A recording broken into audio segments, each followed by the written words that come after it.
HELUM رکھ دیا. اب چونکہ وہ آفیشلی یہ نام تھا اور یہ جہلم بن گیا. بعض لوگ اسے جہل سے متناسب کرتے ہیں، حالانکہ یہ لفظ جل ہم تھا. انگریز چونکہ لوکل کلچر سے اتنے واقف نہیں تھے، گو بعد میں ان میں گیسٹیئر لکھوا کر بہت زیادہ معلومات حاصل. جہلم میں ٹلہ نام کا ایک پہاڑ ہے جو جہلم سے جنوب مغرب کی طرف واقع ہے. آج کل یہ جوگی کانگڑا جو ہماچل پردیش کا ایک ضلع ہے وہاں چلے گئے ہیں. یہاں بابے موجود تھے، میں نے بچپن میں وہ جوگی دیکھے ہیں جو یہ اللہ والے تھے، لوگوں کو مفت دوائیں بیچا کرتے تھے، سار اور پاؤں سے ننگے رہتے تھے.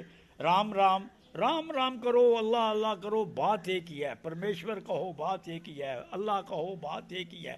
یہ ہم نے اللہ کے نام مختلف طرح کے، قرآن پاک 99 نام بتاتا ہے. مجھے میرے مرشد مولوی ملنگ نے بتایا تھا تافے اللہ کے 9,09,99,999 نام ہیں، اس کی صفات ہیں. اللہ کی ذات کے بارے میں کوئی کچھ نہیں جانتا. انبیاء ممکن ہے ان کے بارے میں کچھ جانتے ہوں، ہم عام آدمی اللہ کی ذات کے بارے میں کچھ نہیں جان سکتے.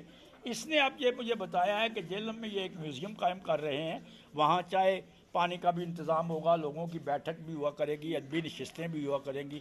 میرے خیال میں یہ بہت بڑی کنٹریبیوشن ہے جس کے لیے میں وقار کو ذمہ دار قرار دیتا ہوں اور اسے دعا دیتا ہوں کہ اللہ تعالیٰ اسے مزید ترقی دے اپنے شعبے میں. سر یہاں پہ میں اس موقع سے فائدہ اٹھاتے ہوئے یہاں پہ ہمارے جہلم شہر کے ایک ایسے شاعر جنہوں نے پوری دنیا میں اسپیشلی اردو کو بڑا روشناس کرایا، میں چاہوں گا کہ آپ تھوڑی سی جو روشنی ہے، ویسے تو وہ چراغ دکھانے کے مترادف ہوگی. میں بات کر رہا ہوں دینا کے گلزار صاحب کی. تو گلزار صاحب کے بارے میں چند الفاظ آپ کچھ فرمائیں گے؟ میں خود چونکہ اردو ادب کا اور انگریزی ادب کا طالب علم ہوں. ہمیں اساتذہ نے بتایا تھا کہ مرتے دم تک انسان طالب علم رہتا ہے، استاد نہیں رہتا. یہ بچے ہمیں استاد کہتے ہیں لیکن ہم اپنے آپ کو طالب. گلزار بہت بڑا شاعر تھا. اس کی شاعری اردو ادب کے علاوہ فلم انڈسٹری میں، بالی ووڈ میں بے حد اہمیت کی عمل تھی. ہم نے جو اردو کے بڑے بڑے شاعر پڑھے ہیں، ادیب دیکھے ہیں، ان کی فلمی دنیا میں بھی کنٹریبیوشن ہے. گلزار دینا کے رہنے والے تھے، دینا کے قریب ایک گاؤں کے، جہلم ہی کے بنتے ہیں. دینا اور جہلم اب آلموسٹ ٹوئن سٹیز ہو گئے ہیں، جیسے پنڈی اور اسلام آباد ہے. دینا اور جہلم ٹوئن سٹی. ان کا نام ہم نے لڑک پن میں سنا تھا اور بڑے ادب سے ہم ان کا نام لیا کرتے تھے، کیونکہ ادب کی دنیا میں یہ بہت قد آور شخصیت ہے. ہم سے بڑے تھے، ہم سے بڑوں نے ان سے ملاقات کی تھی. میرے والد محترم بتایا کرتے تھے کہ میری دینا میں ان سے ملاقات ہوئی تھی، گلزار سے. میرے والد بھی ادب کے بہت رسیہ تھے، اسی وجہ سے ہم بھی ادب کی دنیا میں داخل ہوئے ہیں، اس میں کوئی شک نہیں ہے. پھر ایک ہمارے درشن سنگھ آوارہ تھے، ان سے مجھے ملاقات کا شرف 1955 میں لاہور میں حاصل ہوا جب کرکٹ کا میچ دیکھنے کے لیے یہ یہاں تشریف لائے. تو میں نے انہیں بتایا کہ میں جہلم کا رہنے والا ہوں، تو یہ بہت خوش ہوئے اور کالا کا ذکر بڑے والہانہ انداز میں کیا. یہ بھی بہت بڑے شاعر ہو گزرے ہیں.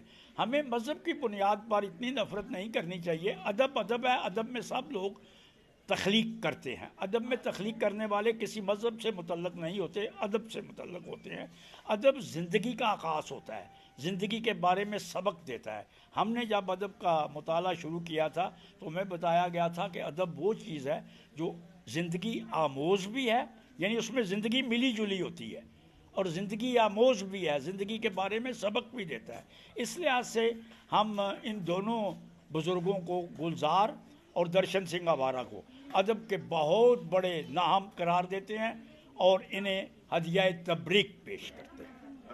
نظامی صاحب، میں آخر میں آپ سے آپ کا شکریہ بھی ادا کرنا چاہوں گا کہ آپ نے اس جو میوزیم ہم بنا رہے ہیں، جو اس کے لیے آپ نے اس کی سرپرستی کو قبول فرمایا. اور میں آپ سے گزارش کروں گا کہ آپ ہماری، جب تک یہ کمپلیٹ نہیں ہوتا، جب تک یہ اپنے ایک پروسیس میں چل نہیں جاتا، تو آپ ہمیں ہر قدم قدم پہ، جیسے آپ نے ہماری پڑھائی میں رہنمائی کی، اس علم کو بچانے کے لیے اور جہلم کے جو آئیکونز ہیں ان کی پہچان کے لیے آپ ہمارے ساتھ ہیں اور ہماری رہنمائی فرمائیے گا. اس کے حوالے سے میری تمام تر خدمات آپ لوگوں کے ساتھ ہیں.